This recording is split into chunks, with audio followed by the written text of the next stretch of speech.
penerjemahan NRI, Non-Reference Evaluation, dan CRE atau Criterion Reference Evaluation, yang artinya huruf P-nya dapat dibunyikan sebagai penilaian atau pengukuran, sedangkan kata reference pada akhir-akhir ini diterjemahkan sebagai rujukan yang dulu sering diterjemahkan sebagai acuan. Nah, penilaian acuan kriteria atau patokan ini menunjukkan sampai batas mana kemampuan siswa mencapai kriteria kemampuan atau keberhasilan yang telah ditentukan. Nah, dan skornya tidak tergantung dari kemampuan siswa-siswa lain. Boleh di next.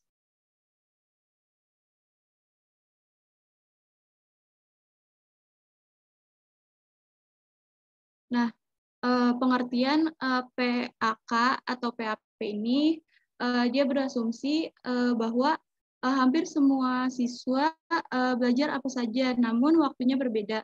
Konsekuensi acuan ini adalah adanya program remedial dan pengayaan. PAP ini menunjukkan pengukuran harus berdasarkan patokan atau kriteria yang telah ditentukan terlebih dahulu.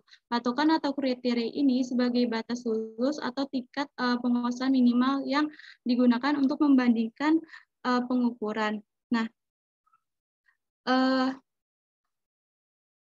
siswa yang belum memiliki kemampuan minimal seperti persyaratan yang seperti yang diisyaratkan harus belajar lagi atau mengulang lagi kegiatan belajarnya sampai kemampuan mencapai standar minimal yang ditetapkan. Nah, sedangkan bagi siswa yang telah mencapai standar minimal dapat menempuh pelajaran selanjutnya atau diberi pelajaran yang disebut pengayaan. Nah, PAK ini menunjukkan bahwa pengukuran yang tadi yang harus dilakukan berdasarkan patokan kriteria atau pengukuran yang telah ditentukan terlebih dahulu. Nah, patokan yang digunakan pada PAK ini bersifat tetap atau mutlak, yang artinya patokan tersebut dibuat berdasarkan berbagai pertimbangan sehingga tidak dapat lagi dirubah-rubah. Nah, pemakaian PAK sangat mudah sebab tidak memerlukan penghitungan statistik, namun yang menjadi bahan hambatannya itu adalah sukarnya menetapkan patokan, terutama patokan yang benar-benar tuntas. Contohnya yaitu adalah misalkan untuk mendapatkan hasil diterima sebagai calon penerbang di sebuah lembaga penerbangan, setiap calon itu harus memenuhi syarat antara lain tinggi badan sekurang-kurangnya yaitu 165 cm dan memiliki tingkat kecerdasan atau IQ rendah-rendahnya yaitu 130. Nah, berdasarkan hasil tes yang telah diadakan oleh lembaga bersangkutan, kriteria atau kriteria itu siapapun calon yang memenuhi syarat tersebut dinyatakan gagal dalam tes atau tidak akan diterima sebagai siswa calon penerbangan. Nah, boleh di next. Nah, selanjutnya adalah penilaian acuan normatif. Penilaian acuan normatif ini berasumsi bahwa kemampuan orang itu berbeda dan dapat digambarkan menurut distribusi normal. Perbedaan ini harus ditunjukkan oleh hasil pengukuran. Dari hasil pengukuran atau hasil tes seorang siswa dibandingkan siswa lain lain dalam kelompoknya, sehingga dapat diketahui posisi siswa tersebut. Nah, yang dimaksud dengan norma dalam hal ini adalah kapasitas atau prestasi kelompok, sedangkan yang dimaksud dengan kelompok di sini adalah semua siswa yang mengikuti tes tersebut. Jadi pengertian kelompok yang dimaksud dalam pengertian PAN ini dapat berarti sejumlah siswa dalam suatu kelas, sekolah, rayon, dan provinsi atau wilayah. Nah, penilaian acuan normatif ini merupakan pendekatan klasik karena tampilan pencapaian hasil belajar siswa pada suatu tes dibandingkan dengan penampilan siswa lain yang mengikuti tes yang sama. Nah, boleh di next.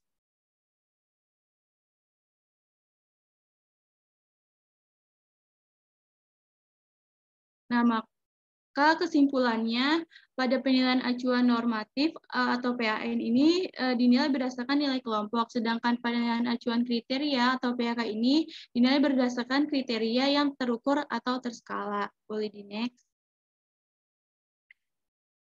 Nah, selanjutnya ada persamaan dan perbedaan penilaian acuan kriteria dan penilaian acuan normatif. Next. Nah, yang pertama itu ada persamaan penilaian acuan kriteria dan normatif. Yang pertama itu memerlukan tujuan adanya tujuan evaluasi spesifik sebagai penentu fokus item yang diperlukan. Nah, tujuan ini termasuk tujuan instruksional umum dan tujuan instruksional khusus. Yang kedua, penilaian acuan kriteria dan normatif memerlukan sampel yang relevan. Yang artinya sampel ini digunakan untuk sebagai subjek yang dijadikan sasaran evaluasi. Sampel yang diukur akan mempresentasikan populasi siswa yang hendak menjadi target akhir pengambilan keputusan. Lalu yang ketiga, memerlukan item-item yang disusun dalam suatu tes dengan menggunakan aturan dasar penulisan instrumen. Penilaian ini untuk mendapatkan informasi yang diinginkan tentang siswa. Lalu yang keempat, kedua penilaian tersebut mempersyaratkan perumusan secara spesifik perilaku yang diukur. Boleh di next. Selanjutnya ada perbedaan penilaian acuan kriteria dan normatif. Nah, perbedaannya yang pertama, penilaian acuan kriteria biasanya mengukur perilaku khusus dalam jumlah tes yang terbatas dengan banyak butir tes untuk setiap perilaku. Sedangkan penilaian acuan normatif biasanya mengukur perilaku khusus dengan sedikit butir tes untuk setiap perilaku. Lalu yang kedua itu penilaian acuan kriteria menekankan pada penjelasan tentang perilaku yang dapat dan yang tidak dapat dilakukan oleh setiap peserta tes. Sedangkan penilaian acuan normatif menekankan pada perbedaan di antara tes dari segi tingkat pencapaian belajar secara relatif. Lalu yang ketiga, penilaian acuan kriteria lebih mementingkan butir tes yang relevan dengan perilaku yang akan diukur tanpa mementingkan tingkat kesulitan. Sedangkan pada penilaian acuan normatif lebih mementingkan butir tes yang memiliki tingkat kesulitan sedang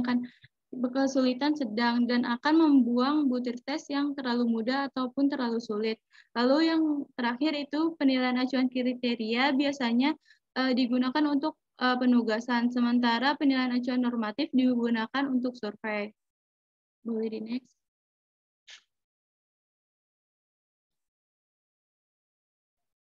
Selanjutnya akan dijelaskan oleh teman saya. Baik, selanjutnya terdapat penggunaan PAK dan PAN. Pada umumnya, seorang guru yang menggunakan PAK itu sudah dapat menyusun pedoman konversi skor-skor menjadi nilai standar sebelum tes dimulai. Nah, oleh sebab itu, umumnya hasil pengukuran dari periode ke periode berikutnya dalam kelompok itu berbeda maupun yang sama akan dapat dipertahankan konsistensinya. Next, boleh di next.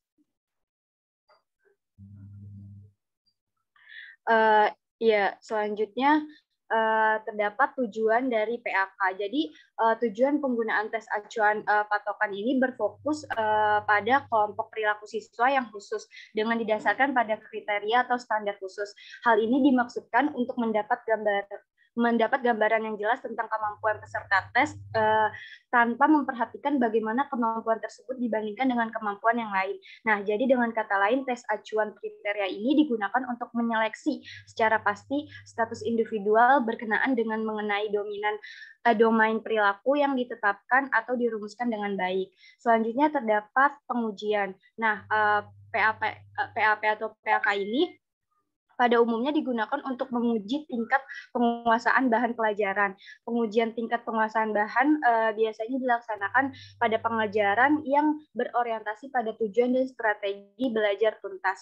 Oleh karena itu, nilai seorang siswa yang ditafsirkan dengan standar mutlak sekaligus menunjukkan tingkat penguasaan realnya terhadap bahan pelajaran dan juga merupakan standar agar nilai siswa dapat berfungsi seperti yang diharapkan, yaitu mencerminkan tingkat penguasaan siswa, maka alat tes yang dipergunakan harian maupun keterpercayaannya. Butir-butir tes yang disusun harus sesuai dengan tujuan dan deskripsi bahan pelajaran yang diberikan.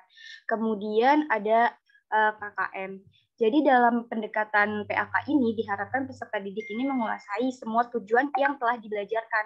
Namun dalam harapan ini sukar agak sulit untuk dicapai, sehingga kita perlu ditawarkan adanya batas minimal atau KKM. Nah, KKM ini yaitu kriteria tuntasan minimum. Misalnya dari teknologi, minimal 75% dari pertanyaan yang tertuang dalam tes formatif dapat dijawab dengan benar. KKM ini digunakan untuk atau sebagai syarat melanjutkan pada kegiatan belajar atau materi selanjutnya. Bisa di next. Selanjutnya ada penggunaan PAN. Nah, pada pendekatan acuan norma standar performan yang digunakan bersifat relatif. Jadi PAN ini bersifat relatif, artinya tingkat performan seorang siswa ditetapkan berdasarkan pada posisi relatif dalam kelompoknya. Tinggi rendahnya performan seorang siswa sangat tergantung pada kondisi performan kelompoknya. Dengan kata lain, standar pengukuran yang digunakan ialah norma kelompok. Contoh cara penilaian yang pernah dilakukan untuk menentukan kelulusan, lulus atau tidaknya seorang siswa dalam UAS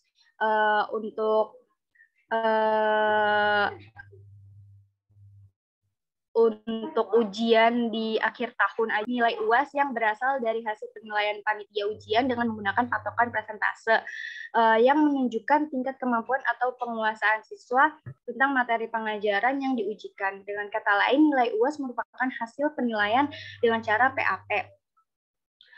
Akan tetapi setelah nilai-nilai UAS itu pada umumnya sangat rendah sehingga tidak memenuhi syarat untuk dapat dinyatakan lulus. Kemudian nilai-nilai itu diolah ke dalam PAN dengan menggunakan rumus tertentu dengan maksud agar nilai-nilai tersebut dapat diperbesar. Bisa di next. Selanjutnya akan dijelaskan oleh Aurel.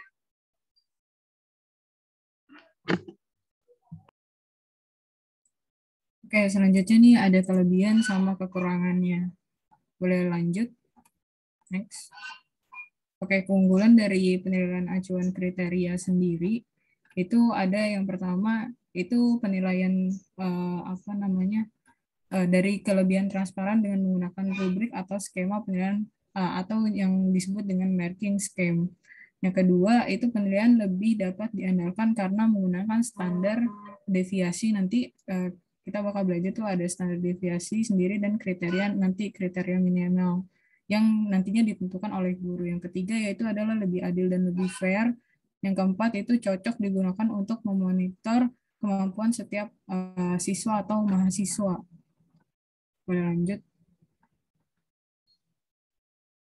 Nah, nanti ada kekurangan nih dari penilaian acuan kriteria. Yang pertama relatif agak rumit karena perlu waktu untuk menyetujui sebuah kriteria atau standar dari guru. Jadi ada persetujuan lebih lanjut yang tadi udah back ya. Tadi apa sih pengertian dari PAK dan PAP?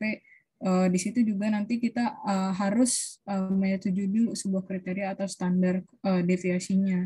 Yang kedua yaitu kurangnya kompetennya akademisi untuk membuat penilaian profesional. Jadi sebenarnya ada peraturan perundang-undangan ya, ada peraturan untuk penilaian dari kementerian sendiri, tapi ada kompeten akademisi yang mungkin belum siap nih untuk penilaian lebih profesional.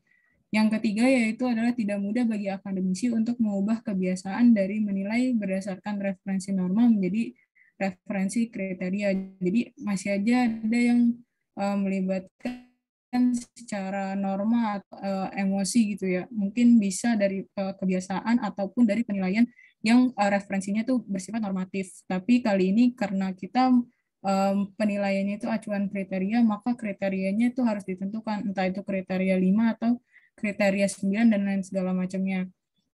Boleh lanjut? Nah, ada juga nih keunggulan dari PAN. Ada juga kekurangannya sama tadi.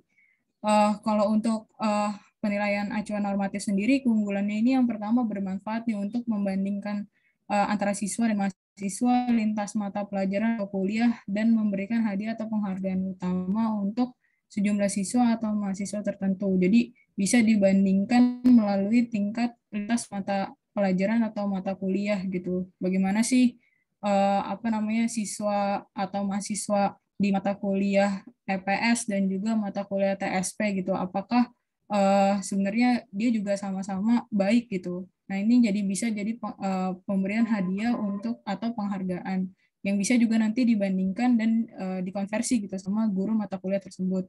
Yang kedua itu bisa kebiasaan penggunaan penilaian berdasarkan referensi norma atau kelompok di pendidikan tinggi. Nah, ini bisa jadi kebiasaan penggunaan penilaian bagi guru berdasarkan nanti referensi norma atau per kelompoknya. Yang ketiga itu mendukung ide tradisional kekakuan akademis dan menggunakan standar. Jadi sebenarnya kalau untuk penilaian acuan normatif ini lebih ke mendukung ide tradisional yang kaku gitu di akademisi. Jadi hanya berdasarkan nilai aja gitu. Padahal atau berdasarkan kriteria atau standar gitu ya, KKM gitu. Tapi enggak untuk penilaian acuan normatif. Dia lebih mendukung hal-hal yang di luar dari itu. Nah, untuk kekurangannya sendiri ini sedikit untuk menyebutkan tujuan pembelajaran atau kompetensi siswa atau mahasiswa tersebut. Nah, nanti ada muncul tuh pertanyaan apa yang mereka ketahui dan dapat mereka lakukan. Jadi sampai di batas mana sih sebenarnya siswa atau mahasiswa tersebut mengetahui atau menguasai mata kuliah tersebut atau mata pelajaran tersebut. Nah, ini yang sebenarnya nanti menimbulkan banyak pertanyaan dari tujuan pembelajaran atau kompetensi siswa atau mahasiswa tersebut. Yang kedua, kurangnya transparansi. Nanti kurang nih transparan karena hasil penilaian akhir tidak diketahui oleh para mahasiswanya. Nah, ini kekurangan dari penilaian acuan normatif. Dan yang ketiga, khususnya pada kelompok-kelompok yang minor gitu. Referensi ini dapat menyebarkan atau menyebarkan peringkat, membesar-besarkan perbedaan dalam prestasi juga, dan menekan berbagai perbedaan yang ada di antara siswa atau mahasiswa dalam kelas tersebut. Kita boleh di next. Nanti ada urutan nih, dari urutan menghitung antara penilaian acuan kriteria dan penilaian acuan normatif. Boleh next lagi. Nah, urutan menghitung PAK ini konversi nilai pada PAK didasarkan pada pedoman skor ideal, MEAN, sama standar deviasi atau kalau kita sebut SD gitu yang telah nanti ditentukan. Setelah nanti ditentukan mediannya dan standar deviasinya, maka guru ini harus memilih rumus konversinya nilai yang sesuai, misalkan atau skala 5, 9, 10, atau 100. Itu bisa dipilih ya, tergantung nanti bagaimana tadi kompetensi atau kemampuan seorang guru untuk menilai gitu berdasarkan standar deviasinya untuk penghitungan PAK. Boleh lanjut. Nah, untuk urutan, nah ini ada rumus konversi skala 5 nih, contohnya. Nah, ada MEAN-nya ditentukan X bar itu plus nanti sampai di mana nih, ini kan skala 5 ya, berarti nanti khusus sampai di 2 nih, di penilaian yang B, misalkan standarnya B, nanti untuk C, D, E, berarti ini nanti masuknya MEAN-nya nanti dikurang gitu, nggak ditambah lagi. Boleh di next. Oke, segitu aja untuk materi kita hari ini. Mohon maaf bila ada kekurangan dari kelompok 9. Kita tutup. Wassalamualaikum warahmatullahi wabarakatuh. Waalaikumsalam warahmatullahi wabarakatuh. Terima kasih kepada kelompok 9. Selanjutnya akan dibuka sesi tanya jawab. Apakah ada yang ingin bertanya? Dibuka untuk 3 penanya.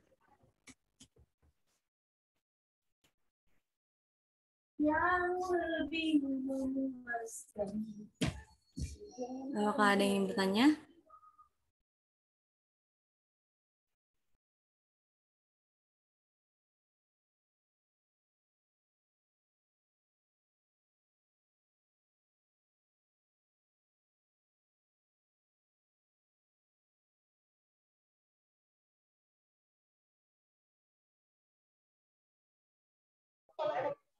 Baik, silakan kalau ada yang mau bertanya, kelompok mohon dicatat ya.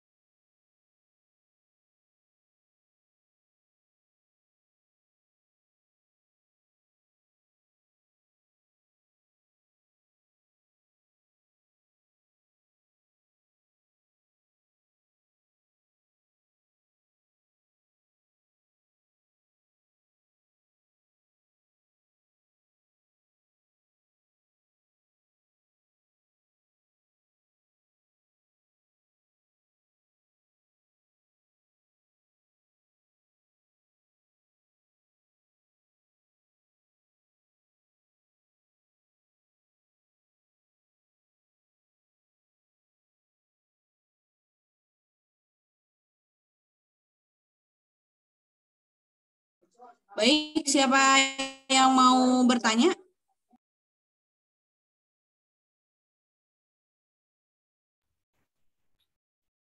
Ada yang bertanya untuk 3 orang? Nggak ada. Yang belum pernah bertanya, ayo ya, karena nanti bisa-bisa nggak ada nilai keaktifan gitu ya. Itu bahaya nanti nilainya bisa dibagi hanya nilai aja gitu ya, presentasi, tapi nggak ada nilai tambahan untuk tugas-tugas lain atau nanti ketika tes UASnya jelek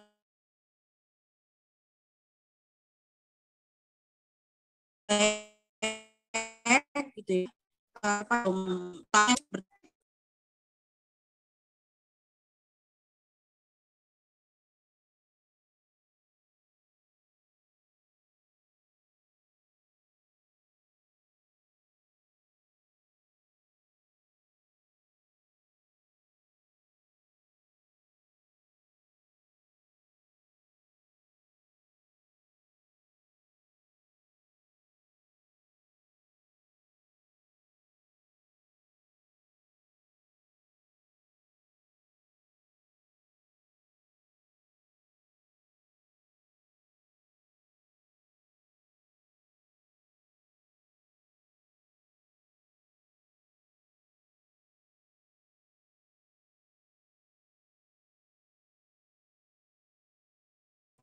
hari ini materinya penilaian acuan kriteria. Ya, kalau ada kata kriteria, berarti di situ cirinya adalah penilaian yang berdasar pada sebuah kriteria atau standar. Gitu, ya. Baik, yakin nih nggak ada yang mau tanya?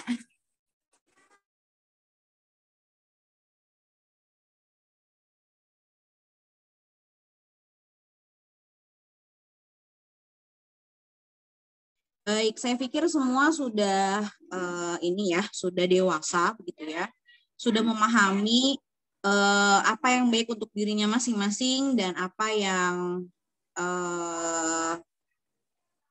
tidak baik untuk apa namanya untuk dirinya sendiri gitu ya. Oke, kalau memang tidak ada yang mau berkenan untuk bertanya, gitu ya. Saya mau tanya sama kelompok. Kelompok kalau nggak salah itu penilaian acuan norma dan penilaian acuan kriteria itu dipisah ya materinya. Sama PJ deh, PJ.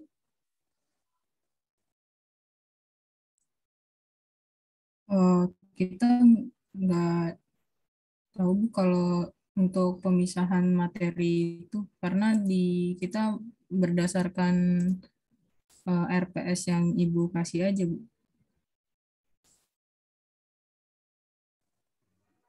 Waktu itu saya udah pernah bagikan instruksi tugas di grup, instruksi tugas presentasi. Iya Bu, ada pembagian kelompok Bu.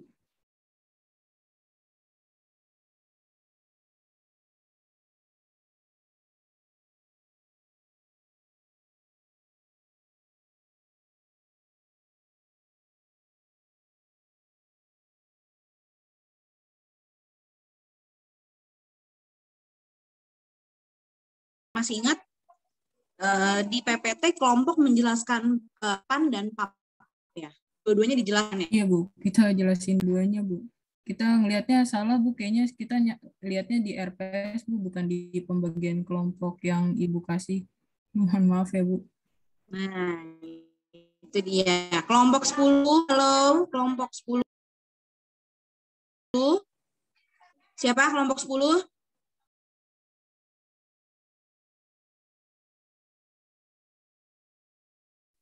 Kelompok saya, Bu.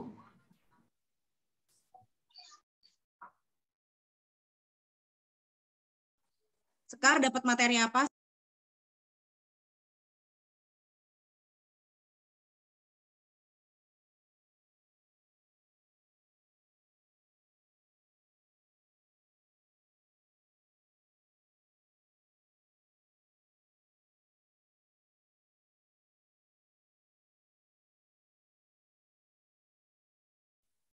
Penilaian acuan normatif, Bu.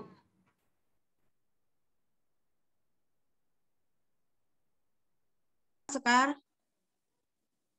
Ya, berarti hari ini penilaian acuan kriteria ya, atau penilaian acuan patokan. Nah, jadi kelompok hari ini udah offside nih dalam menjelaskan. Ya.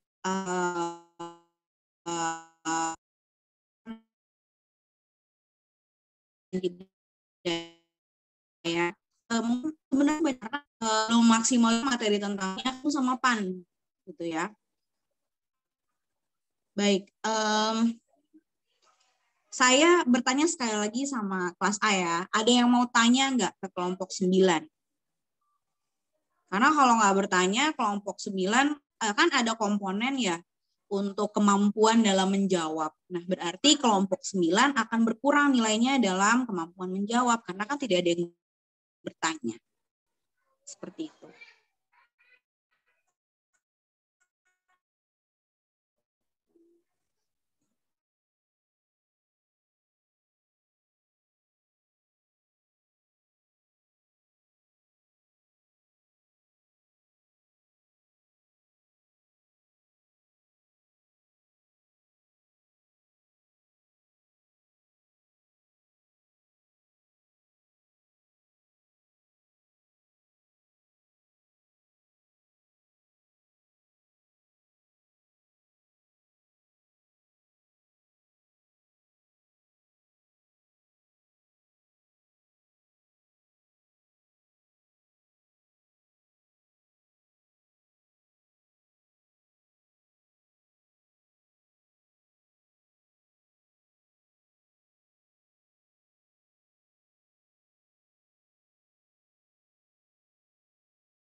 Ini ada pertanyaan dari Arlinda, Bu, di kolom chat.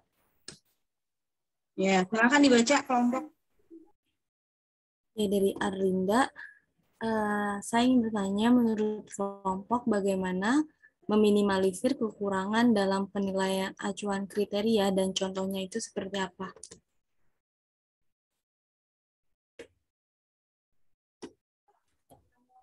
Baik, kelompok boleh dicatat. Ada yang tanya lagi selain Arlinda?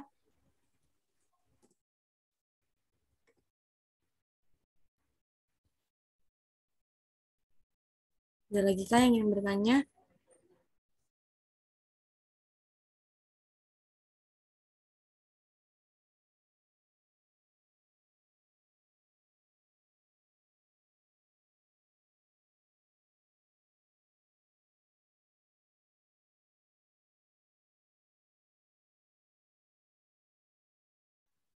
Saya ingin bertanya, Bu.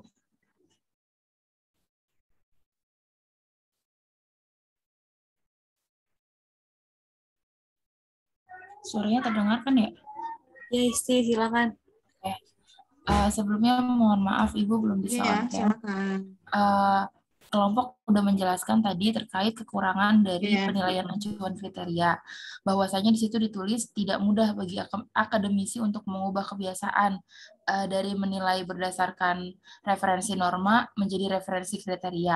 Nah, yang ingin saya tanyakan, adakah pelatihan khusus yang diberikan oleh pemerintah untuk melatih guru terkait penilaian ini, atau guru itu belajar terkait penilaian ini secara otodidak? Itu saja. Terima kasih. Baik, Isti, terima kasih. Masih ada satu slot penanya, ada yang ingin bertanya?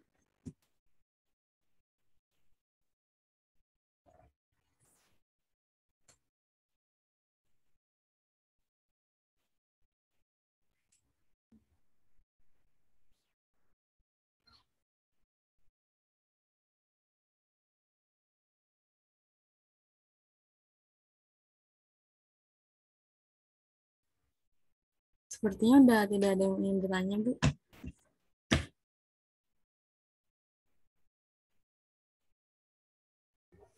Mau izin bertanya, boleh? Ya, boleh, Cindy, silakan. Saya mau tanya, jadi untuk ini kan sekarang pasti siswa-siswa itu masih dalam tahap pembelajaran online. kira-kira menurut kelompok ada nggak sih sistematika tersendiri gitu dalam penilaian acuan kriteria ini dalam di dalam pembelajaran online itu, apakah ikutnya gitu atau sama gitu? Terima kasih. Terima kasih, Cindy. Udah ada 3 penanya. Langsung saja kita kembali ke WA grup untuk sesi menjawabnya. Sebelum itu, saya serahkan kembali ke Bu Devi. Adakah yang ingin ditambahkan, Bu? Oke, baik. Terima kasih untuk kelompok 7 ya. Kelompok 9, Bu. 9 ya, sorry. 9. Baik, saya mungkin akan menambahkan sedikit ya. Tadi mungkin kelompok sudah menjelaskan ya bahwa PAP atau PAK, penilaian acuan patokan atau penilaian acuan kriteria ya. Nah, penilaian acuan patokan ini adalah penilaian yang membandingkan ya skor yang diperoleh peserta didik dengan sebuah standar ya atau kriteria absolut ya. Nah, biasanya PAP ini digunakan untuk menafsirkan penilaian formatif di sekolah ya. Nah, jadi dalam pelaksanaannya itu lebih kepada yang dilakukan peserta, gitu ya. Kemampuan-kemampuan yang telah dicapai apa saja, kemudian apakah dia sudah bisa menyelesaikan atau memenuhi kriteria dari pencapaian sebuah standar gitu ya, kompetensi dasar misalnya. Kemudian PAP di sini kan yang paling mencirikan adalah adanya kriteria tadi ya, kriteria atau sebuah patokan seperti itu ya. Nah, kriteria di sini maksudnya kompetensi dasar misalnya.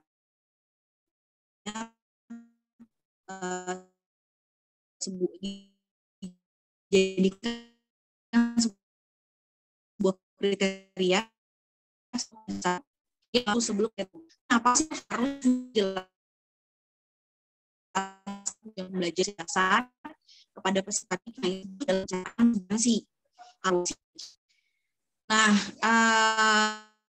contoh misalnya, nah itu KKM ya. Nah, contohnya misalnya dalam sosiologi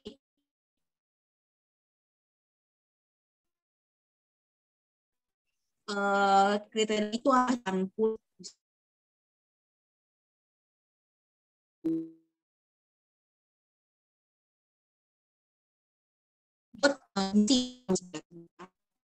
apa sih gitu ya. Tujuannya sebenarnya untuk mengukur tadi ya, mengukur keberhasilan peserta didik dengan melihat dari pencapaian dari kriteria yang sudah ditetapkan gitu ya. Nah, memang yang banyak dipakai untuk di sekolah-sekolah untuk penilaian formatif maupun sumatif itu banyak menggunakan PAP ya, penilaian acuan patokan seperti itu. Nah, fungsinya apa sih ya? Tentunya untuk meningkatkan kualitas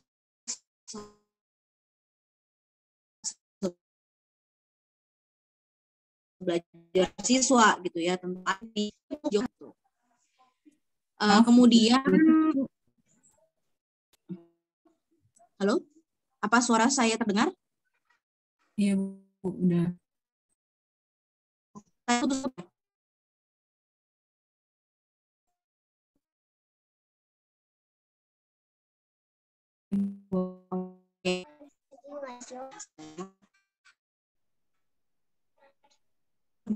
Iya.